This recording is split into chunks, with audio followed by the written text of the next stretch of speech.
But I felt that I was not allowed to express what I feel, what do I want to do. I was always told what to do. You have to be quiet, you have to behave, you have to do things a certain way. When you don't have freedom, you desperately want freedom.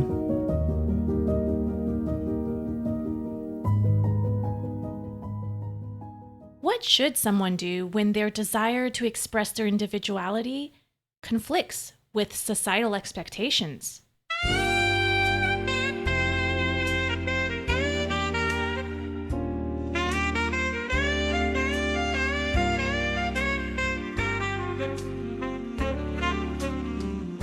Welcome to episode 15 of the X Perspective podcast. I'm your host, Raj. Have you ever thought about how your society may impact your need for self-expression? Lifelong artist 48-year-old Galina Nistor knows this all too well. She was born in Moldova during the regime of the former USSR. From a young age, Galina questioned the restrictions placed upon her by her family and society. She would wonder why she had to follow external expectations that did not align with her internal world. She desired to be free from all the rules.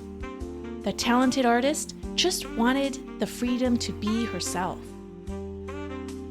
But did she ever truly obtain that freedom? Did questioning societal expectations set her free?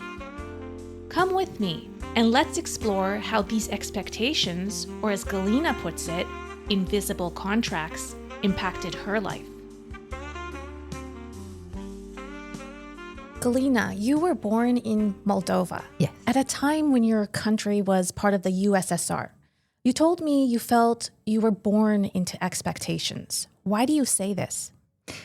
Yeah, because in the former Soviet Union, everything was about collective. It was like you were expected to be part of a group and to behave as a group. And your individuality was seen as something that is not allowed. And even looking at the, let's say, the school desks, we were sitting with someone else. So it was always two people at the same desk. And there is nothing wrong about like being part of the group and contributing to the society. But I felt that I was not allowed to express what I feel, what do I want to do. I was always told what to do. You have to be quiet, you have to behave, you have to do things a certain way. So that's how it was. But I'm actually really grateful to that because it kind of pushed me to pursue to who I really am. Maybe if, that when you don't have freedom, you desperately want freedom. Okay, so tell us a little bit more about Moldova and what it felt like to grow up in that country. It's a very small, it's actually the second smallest former Soviet Socialist Republic. The smallest one is Estonia, so Moldova is the second smallest. And I actually loved my childhood. Despite all of that, that feeling pressure in school. When you're a child, you probably don't realize it. It has very nice warm climate. We have a lot of grapes. People make wine. It's big in agriculture. And I really, really loved it. I loved my childhood.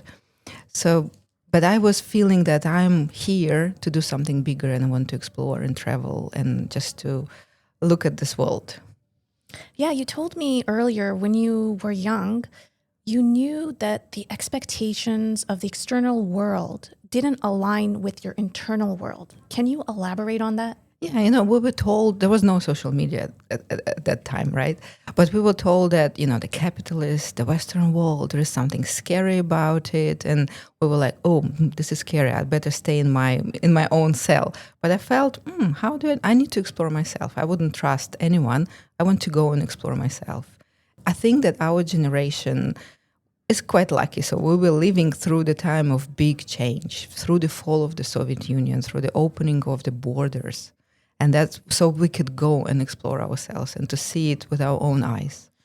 Tell me more about why you felt this urge to want to explore more about yourself at such a young age. Actually, I don't know. It was just something that I was born with, I guess. It's just, I don't have an explanation. I just felt it. And it was always like this inner knowing that there is something out there and I have to explore it. Do you think what you alluded to at the beginning, the fact that you didn't have as much freedom, made you push yourself to go in that direction? Yes, I think when we are squeezed and we want to like shrug our shoulders and why are you squeezing me? I want to express myself freely. I don't want to follow, the schedule, the routine. That was really hard for me. It's still hard for me. The schedule and routines are still hard, probably because of that time. So I was like, why I cannot express myself the way how I want if it's not a danger to people around me. Galina, can you give a specific example when you felt that you couldn't express yourself? So if you were talented in the former Soviet Union, for example, if you're an athlete or you wanted to study music, you would go to a normal school. And then in the afternoon, if you passed the exams, you could go either to music school or to art school or to do sports, which was great. And it was for free, actually. So I went to art school. And I didn't really like that because we were always supposed to do something. We had different subjects, and one of them was composition. And we were always given a subject. Or for the final year work, there would be like, you have to do something on this topic. And it would depend also on the political situation. You could see that one year it was this, like the USSR topics. And after the fall of the Soviet Union, it was something more nationalistic. Oh, let's do something local. Let's do something Moldavian. And I was like, can I do something that is not that and not that, but something that I really want to express myself with? But it was not. The agenda from the top, from the Ministry of Education, was coming down. So now we are not pursuing the USSR topics. We are doing some kind of national topic, which, again, there is nothing wrong with it, but I want to have a choice. Totally. I completely understand. Like, you want to be able to express yourself even at a young age, especially when you're an artist at heart, right? I want to jump into, how did your grandparents influence your life? Did they teach you to question the expectations that were being set on you? No, not at all. I love my grandparents, but I understand where all this came from because they went through the World War II. My grandpa was a military doctor, so he saw a lot of things that a young man of 18 years old should not have seen. And my grandma also, they were from Ukraine, and they went through the World War II, through the hunger, and their life was difficult. And I think after so much trauma, maybe for their psyche, it was easier to follow the routine, the schedules, the rules. And that's what they were told, that this is good for you. And maybe this is how they were shaped. And of course, they have projected everything on me and my mother and on me as well. So I think it was the task of our generation just to when I wanted to do something out of the constructs that they had in their mind. I remember I wanted to travel somewhere and I was told, no, you're too young. It's too dangerous in this world. A young girl cannot travel by herself. And they even didn't allow me to do certain things. And that made me really, really mad. While my parents, they were a bit more open, but still there was still this trace of these expectations from the grandparents. No, they did not kind of encourage me to question things because they were, let's say, they were so traumatized by life, so they didn't believe probably that there is a better life somewhere out there. You did mention that they were afraid if you traveled. Yeah. What were some other restrictions or routines that they put on you? Yeah, the way how you're supposed to dress. I remember my grandma was telling me that I'm not supposed to smile showing my teeth. That was really interesting. And I was like, why? Because this is vulgar. I was like, why? Like, really, why? Because a girl is not supposed to smile that much because she might attract men that might have some different ideas in their head. I'm like, just with a smile. So smile can be considered dangerous. Things like that. The way how we dress as well. Yeah, so I wanted, I was like, I want to go from here as far away as possible and to explore things the way, because I trusted life. I do trust life. So I knew nothing is going to happen to me if I'm going to smile and show my teeth. So you were doubting it, you were questioning it inside at least, but were you still following the expectations that were put on you? Yeah, I was following because, as I said, I loved them. I didn't want to upset them, but I was really angry inside, really angry. I'm just curious, what kind of clothes did you have to wear? Well, in the school, we all wore same uniform, and it was really ugly. Right? I mean, it was brown color, like a brown color for young girls. There is, again, nothing wrong with the uniforms, the only freedom we had was the choice of apron. So on weekdays, we had like black aprons, and on like on holidays or when it was something special, then we were allowed to wear white aprons. And I remember, this is a brilliant story. Also, the ribbons, they were supposed to be just brown. And my mom, she was an artist as well. She's an architect and artist. So she wanted to add a little bit of freedom into my outfit. So she bought these ribbons that were brown with white polka dots. And I was sent back home to change my ribbons because I was standing out of the crowd. Yeah, so that was like, And I remember that because when I watched Julia Roberts in Pretty Woman, she had a dress which was brown with white polka. I was like, oh my God, this is the ribbons that I was sent back home to change. So yeah, that's probably shows how the expectations were at that time. I think I see a tear. Yeah. Why? I don't know, because I never got to talk to anyone about it. So yeah. I was going to ask you, if it's not too much for you to answer, how did you feel that day when you were sent home because of your ribbon? Angry. I was angry. Yeah, I can imagine. Like, it's such an innocent thing. Yeah. And then my mom, she bought me earrings from her first salary. I remember that. And she pierced my ears, and I did wear them. And again, I was told not to wear any kind of jewelry like that to school. Okay. Eventually, I understand you moved to the United States as an exchange student at the age of 17. How did coming to the United States change your life? Wow. It's like probably when I will be dying and somebody will ask me, what were like the major events in your life?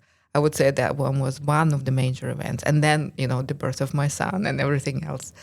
It was, again, against all the expectations. So I studied in physics and math school, and we also had the language school. So when the American mission came to Moldova and they were choosing kids to go, so there were tests and interviews, a lot of selection process. I do understand why, because it was very important.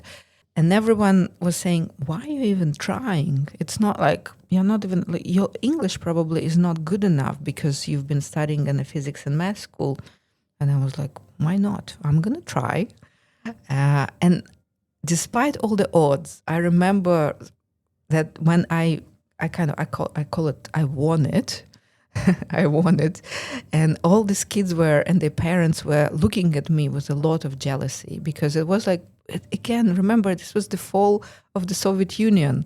And the things that, let's say, you go to the grocery shop and we had bread, flour, baking soda, I don't know, tomato juice. That's it. That was on the shelves in the grocery shops at that time, because, one system fell and another was not built yet.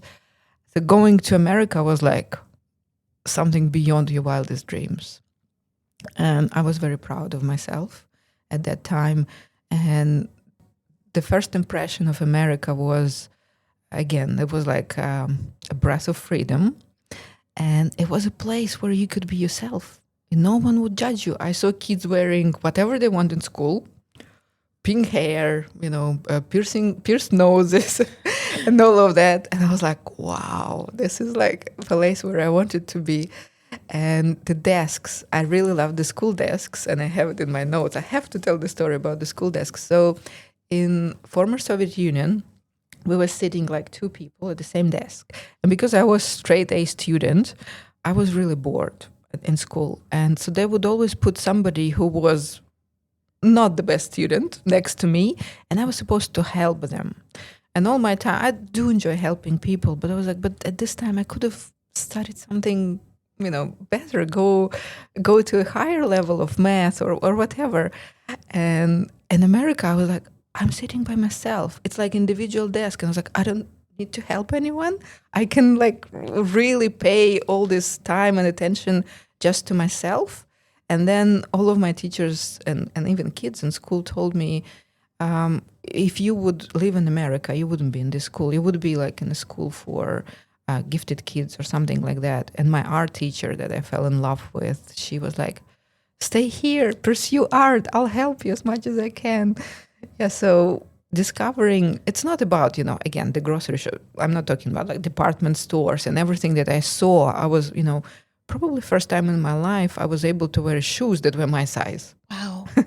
Because in the former Soviet Union, my mom would get shoes. They were either too small or too big, whatever we had in the shop that would kind of be okay. And not all of them were leather shoes. But in America, I was like, oh my God, first time. I'm 17. I'm wearing a dress that I actually like. And I'm wearing the shoes that fit the dress with the color, with the design. And they are up to my size. So that was really, a really expanding experience for me. And I'm very, very grateful. Did you expect that? I expected, I did expect something big. I was like, it's going to be like a breakthrough for me. Of course, I didn't expect like the details that I'm now going into, but and I didn't expect the fact that I will be appreciated for my individuality and my authenticity, and for the fact that I'm different. As other kids also different, but we're all different in different ways, and we should not be unified. We should not be wearing brown uniform, especially girls. You wanted to become an artist, and I understand that art has always been a part of your life since you were young, but instead you did study world economy. Yeah.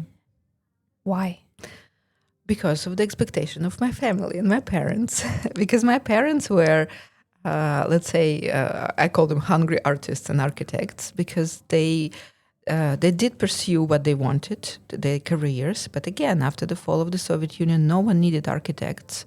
Because it was the fall of the economic system, they needed new people, new professions. They needed to know how to, when I say they, I mean the society, the government, the people, the professionals who would know how to build the market economy. So the two professions were in demand. The legal people, but I said, no, that's not, I'm never going to be a lawyer or anything. And again, too many rules, right? So I couldn't do it. World economy was something that I can agree with, because it was also involving studying two languages, which I love languages, and there would be more like socialization and communication. And that's I just didn't want to disappoint my parents again, because they said, no, we don't want any more artists in the family. You cannot make money making art.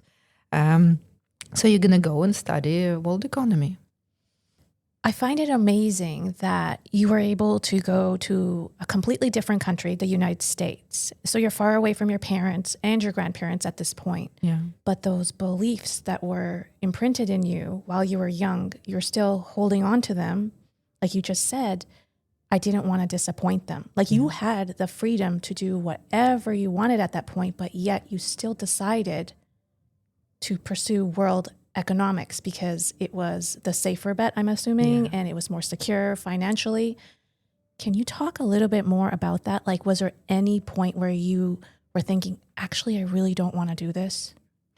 Well, first of all, in our Slavic culture, because I'm a mix of various Slavic cultures of Russian, Ukrainian, Moldavian, I think a bit of Polish also as well in me, we are respecting our parents. We see them as somebody who's older, who has more experience, who is wiser, and we are supposed to listen to them.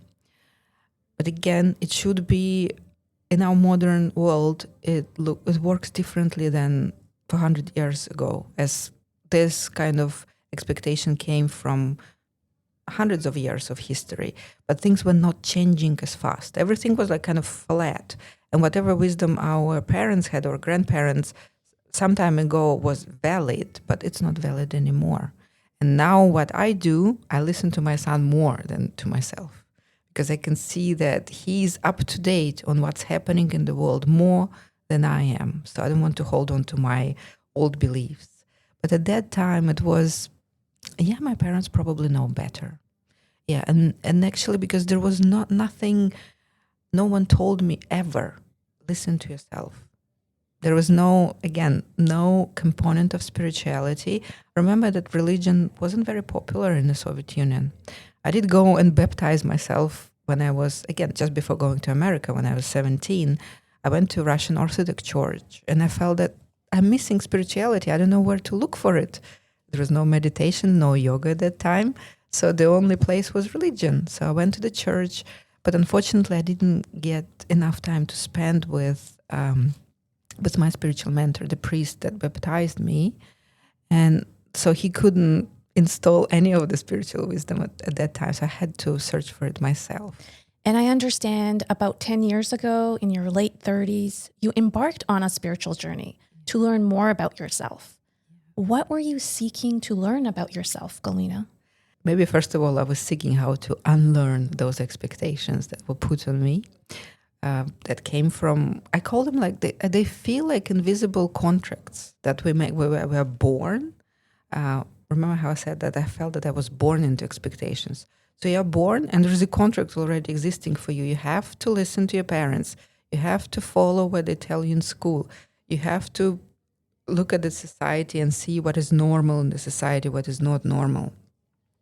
So spirituality helps to unlearn these expectations and to see, is this true to myself? Is it what I really want, or is it what they want from me?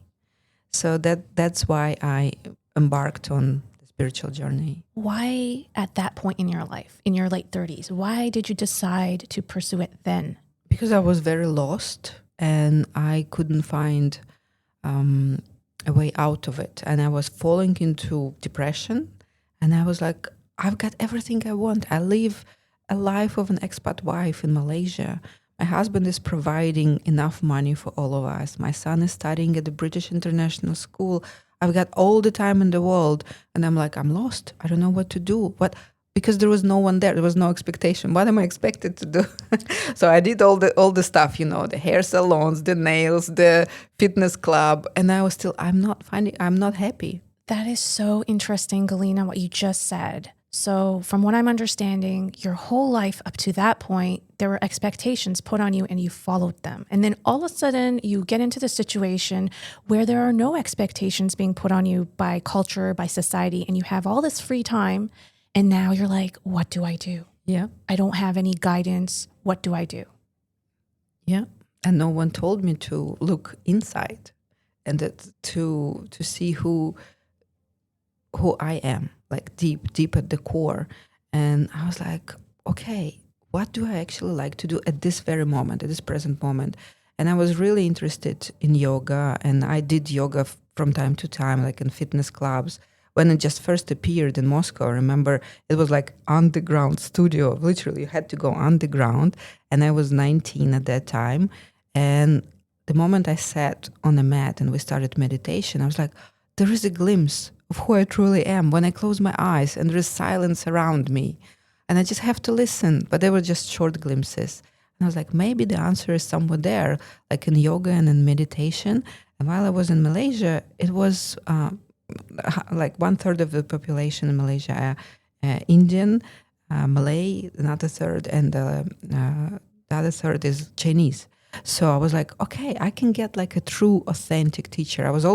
I'm always looking for authenticity. So I would never go to somebody who studied from someone and, I don't know, has a Western last name. They might be great teachers, but I was like, I need somebody from the core with the essence.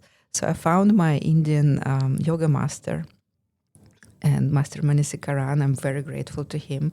So he kind of started me on this path. And I was like, I want to study yoga. And he said, no, you're going to study meditation first. I can see that you will be great in it. And the answers you're looking for are there. Yoga is great, but you will do it next. And now in your late 40s, how have your expectations changed about life? What did you learn from your spiritual journey? I've learned that all the boundaries and expectations, they are just in our heads. And they do not exist. They're not real. This is something, again, invisible contracts, something that is built in our heads, and we can easily go beyond them. So we can, let's say, we can choose what we don't like and explore. What if I can do things differently? And again, I'm learning a lot from my son at this point as well. So this is also part of a spiritual journey, to trust your kids. You did mention you can easily go beyond them? Easily? Well, depends, like in some areas of my life, let's say in the way what to paint or how to present ideas on canvas, I can go easily. But in the way how, like, let's say I present myself, how I dress, yeah, I don't find that easy. So there are some parts of lives that go easy, some parts of life that probably there is more installed, where there's still a brown ribbon on the back of my head. There can be something, this can be a bit more difficult. Yeah, I have found personally when you are in an environment like a culture or a society and they have certain expectations, the way you should behave, I find it that you have to distance yourself from it in order to really be able to decide how you want to be. Yeah. Would you agree? Yeah, I would agree. I have this practice when I'm in the moment of sitting there and I feel there is some kind of expectations that how I'm supposed to behave, what I'm supposed to say. So I kind of go up. It's hard. It's a bit hard to explain, but like my consciousness goes up and looks from the above. Mm-hmm. And I see the situation from a different perspective. As your podcast is called, the X perspective. So the X, I don't know, the X is in art, there is a method that we call the X perspective. When you put the objects in the center of the X, and then you can draw lines that helps you to put this object on a different place with the accurate perspective. Wow, that is so cool. Yeah. I had no idea. Yeah, that just look for. I thought I should ask you why you called it the X perspective, because in art, in drawing the composition, when you want to move, let's say, a pole or an object from this point to a point in a distance, so you draw an X and you place this object in the center of that X, and then you can draw a line and it places it exactly at the right place, but on a distance. So that's pretty much what I do when I need to get a fresh perspective, the X perspective on the things, on expectations, or, actually in anything. It helps you to go beyond the situation where you are and to act from your core, from your essence. To answer your question, the reason why I chose to call the podcast the X perspective, the X is symbolic of the unknown. So the unknown perspective. So that's different. Today, when a societal or cultural expectation is placed on you that does not align with your values or thoughts, how do you deal with it? Well, if it makes sense, I can offer my view on it. Or if it doesn't make sense, I just kind of extract myself from that situation.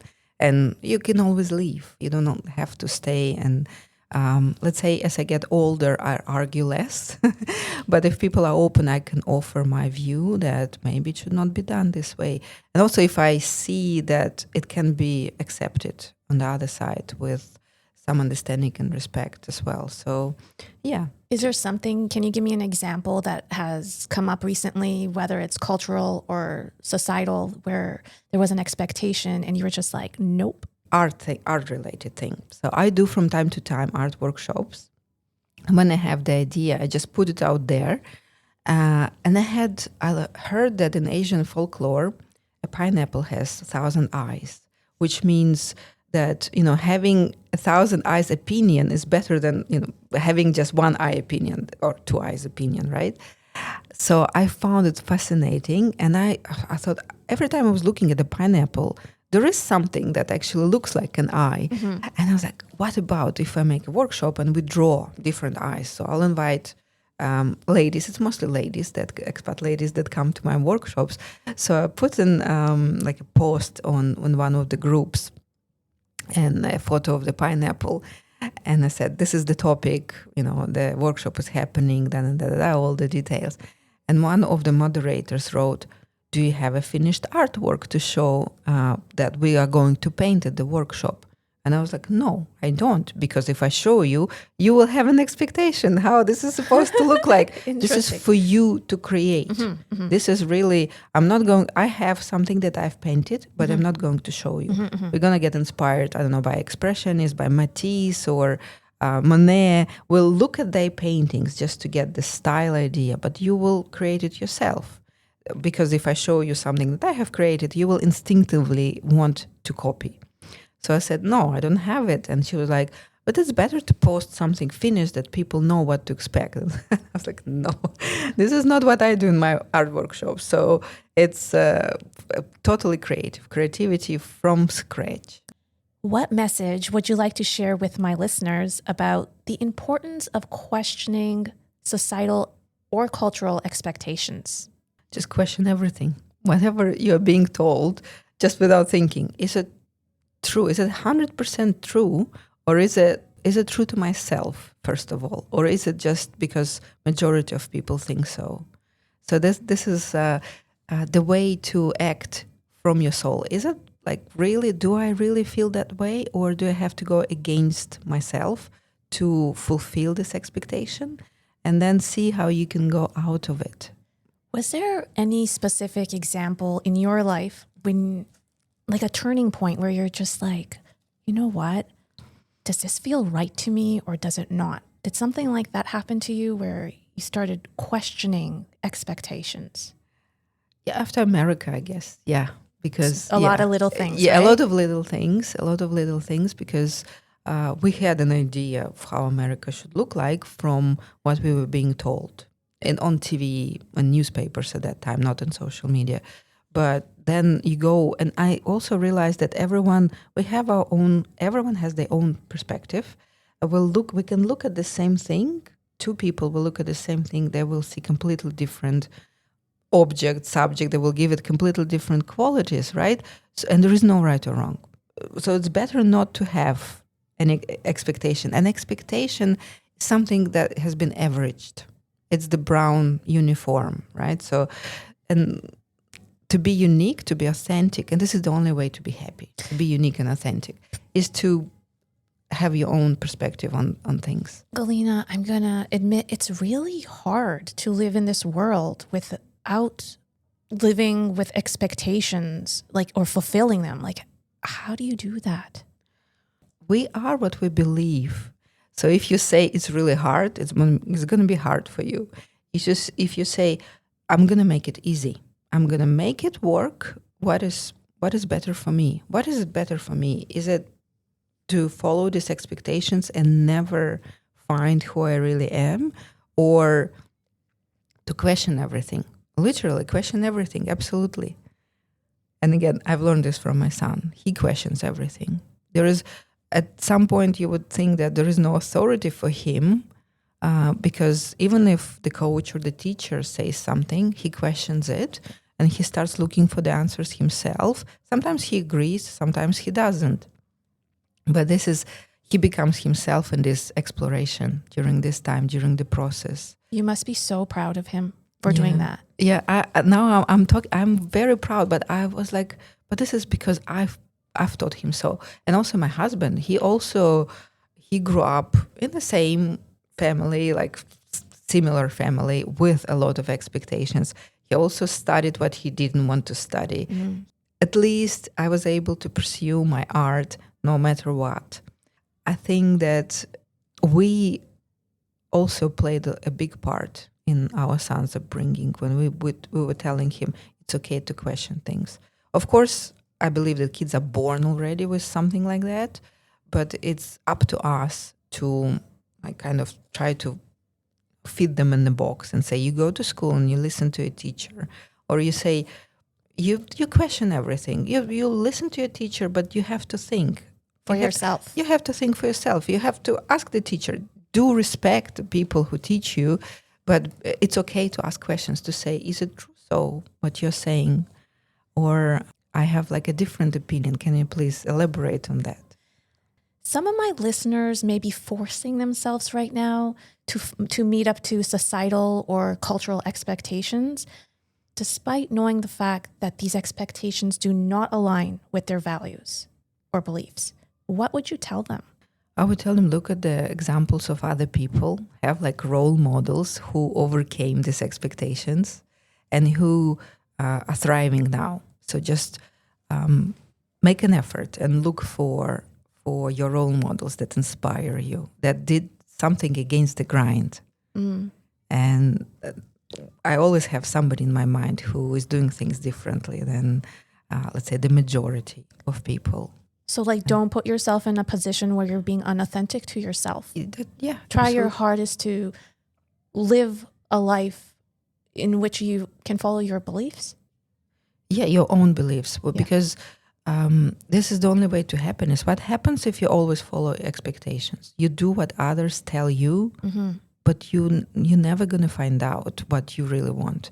And with the time, if you keep doing it for 1 year, for 2 years, for 3 years, for 20 years, you'll just, I have this image of a candle that is like, just slowly dying. That's it.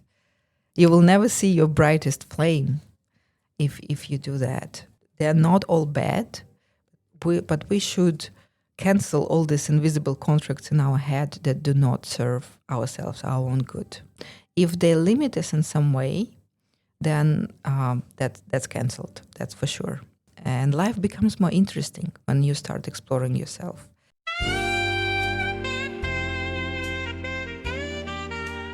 My listeners, I want you to pause for a minute and really think about this question.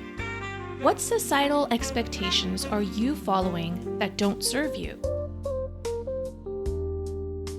And even more importantly, why are you abiding by these invisible contracts?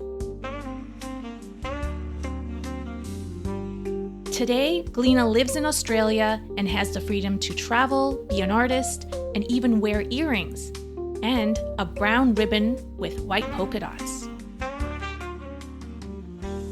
By the way, do you agree with Galina that if you live your life just trying to meet other people's expectations, you'll never actually figure out who you truly are? My listeners, thank you for your time and attention. But before you go, I have one last question. Have you visited our website yet? You'll find us at theexperspectivepodcast.com. It was built specifically for us by an awesome company called Stegadon Software. They help small businesses level up with sleek, modern websites and custom apps without any tech headaches. They got our website up and running in no time and were very attentive to all our needs and concerns. If you're curious about what they can do for you, mention the X Perspective podcast and you'll get a free consultation. Check them out at stegadonsoftware.com. That's STEGODON software.com. Stegadon Software. Smart software, fewer obstacles. My listeners, if you have enjoyed this episode, I'd love it if you followed us on Spotify or Apple Podcasts. We have many thought-provoking episodes coming up this season.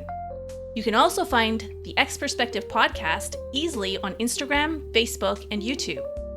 And you know what would be really awesome? If you can tell just one other person about our podcast. It would mean the world to me, as it helps other people find these incredible stories. Thanks again for listening. See you in episode 16.